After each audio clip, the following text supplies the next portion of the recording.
How to get Booking.com refund fast. First of all, launch the Booking.com application onto your device. From here, all you have to do is now tap on this Bookings option from the bottom navigation bar to view your active trips. Now, all you have to do is open the specific booking you need refund.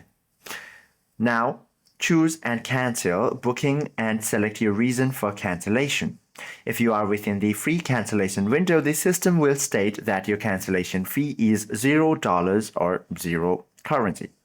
From there, bypass standard wait times and check the booking type. Look at your original receipt to see if it was prepaid booking managed by Booking.com or a pay-at-property booking managed by the hotel.